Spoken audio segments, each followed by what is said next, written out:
सपना जैसे ही ससुराल आई अभी बेचारी बैठी भी नहीं थी कि सपना की सास बोली, क्या दे दिया है तेरी माँ ने आज तुझे।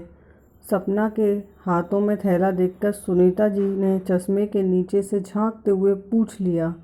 सपना ने एक बार थैली को देखा और हिचकिचाते हुए सपना ने थैले में से निकालकर एक सूट अपनी सास सुनीता जी के सामने रख दिया। सूट को उलट पुलट देखते ही सुनीता जी की त्योहरियाँ चढ़ गईं। ये सूट तो पहना हुआ लग रहा है। तेरी माँ ने क्या इस बार पुराना सूट दे दिया है तुझे, और तू आराम से उनको लेकर भी आ गई।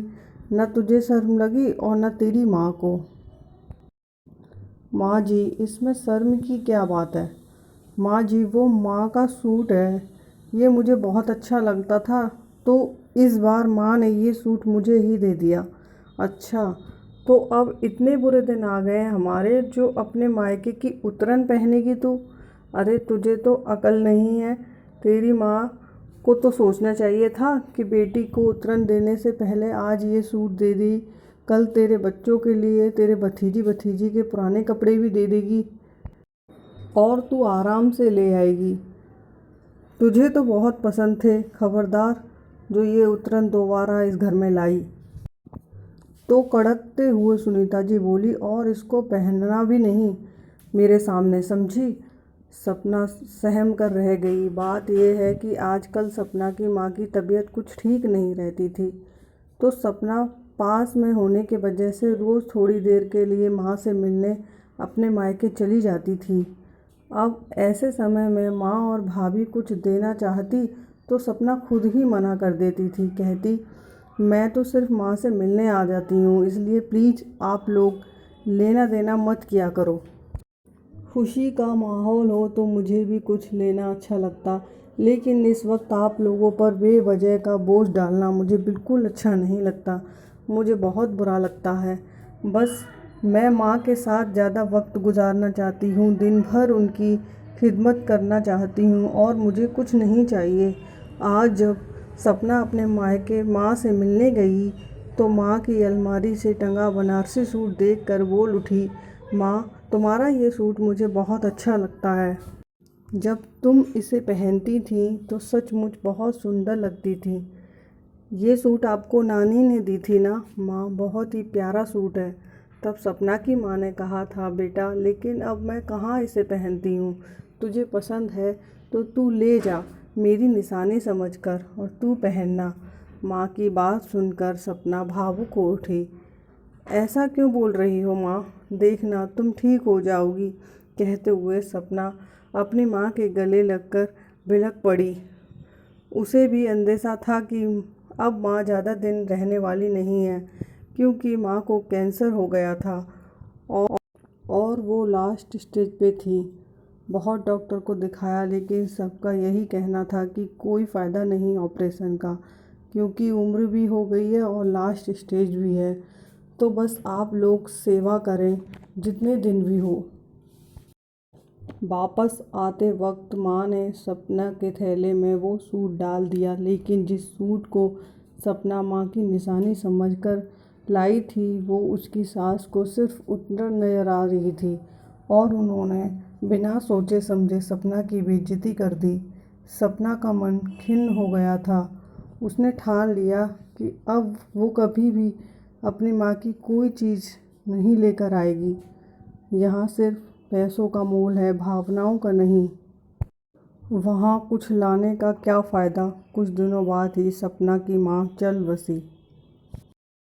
पूरे परिवार में शोक का माहौल था। सपना भी 13वीं तक अपने मायके में ही थी। 13वीं के दिन सपना के पति और सास ससुर भी सपना के मायके गए थे। सारा काम निपटा के बाद सपना जब विदा होकर वापस ससुराल जाने लगी तो सपना की भाभी माँ की अलमारी से निकाल कर माँ के जेवर सपना को देते हुए बोली, दीदी, माँ ने कहा था कि ये आपको दे देना, आप इस घर की बेटी हैं, इसलिए आपका हक भी बनता है।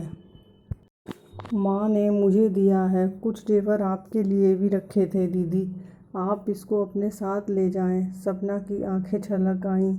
खुद को संयत करते हुए वो बोली, नहीं भाभी, माँ नहीं तो क्या हुआ, अब आप सब ही मेरा मायका है। आप सब तो हो मेरे साथ, तो फिर मुझे किसी निशानी की क्या ज़रूरत है। ये बाकी के जेवर आप पहन लो, क्योंकि माँ की छवि अब मुझे आप में नज़र आएगी। अब तो आप ही मेरे लिए माँ की जगह हो भाभी। इसको आप पहनोगी तो मुझे आप में अपनी माँ दिखेगी। कहते हुए सपना ने वो जेवर अपनी भाभी के हाथों में दे दिए। पास खड़ी सपना की सास और पति भी देख रहे थे, लेकिन कुछ कह नहीं पाए। सास को तो सपना पर बहुत गुस्सा आ रहा था। घर आते ही सपना की सास बिफर पड़ी। भला इस वक्त भी कोई मना करता है लेने से? इस वक्त तो बेटियों को देने से माँ की आत्मा को शांति मिलती है। जब वो अपने मन से दे रहे थे तो क्या ज़रूरत थी मना करने की। बाकी के सारे गहने तो उस भाभी के पास ही तो रहने थे। तू अपना हिस्सा ले लेती, कभी न कभी काम तो आता। लेकिन तू बड़ी दानी निकली, उसको भी दान कराई। सास की बात सुनकर आज सपना का मन का दर्द शब्द बनकर होठों से निकल पड़े। क्यों माँ जी, मैं भला माँ की उतरन इस घर से कैसे ले आती? आपने ही तो कहा था कि आइंदा कभी भी मायके से उतरन लेकर नहीं आना। वो सूट तो माँ ने मुश्किल से 2-4 बार पहना था, लेकिन वो जेवर तो माँ के बहुत पुराने हैं, जो हमेशा उन्हें पहने रखती थीं। फिर वो उतरे हुए जेवर में कैसे ले आती माँ जी? आप अपनी कही बात भूल गईं माँ जी, लेकिन मुझे आपकी कही बात याद थी और मैंने आपकी ही बात का भरम रखा कि दोबारा से आपको बुरा ना लगे कि मैं फिर से अपनी माँ की उतरन ले आई। बोलकर आंखों में आंसू लिए सपना अपने कमरे की तरफ बढ़ गई और सास निरुत्तर सी देखती रही गई, लेकिन मन ही मन बड़बड़ाती रही, भला गहने भी कभी उतरन होते हैं? मुझे क्या, खुद ही अपने पैरों पर कुल्हाड़ी मारे तो मारे, बेवकूफ़ कहीं की। बड़ी दानी बनी, बाद में खुद पछताएगी जब भैया भाभी नहीं पूछेंगे। मुझे क्या, सपना की सास बड़बड़ाती रही, लेकिन सपना को अपने किए पर पछतावा नहीं था, बल्कि वो खुश थी, क्योंकि भाभी में भी उसको अपनी माँ की छवि ही दिखती थी। और माँ बाप के बाद तो वो मायका भाई और भाभी से ही होता है। दोस्तों, आपको ये कहानी कैसी लगी? कहानी के बारे में अपनी राय कमेंट बॉक्स में दें। अगर कहानी अच्छी लगी हो तो वीडियो को लाइक करें और ऐसी ही कहानियों के लिए हमारे चैनल को सब्सक्राइब करें।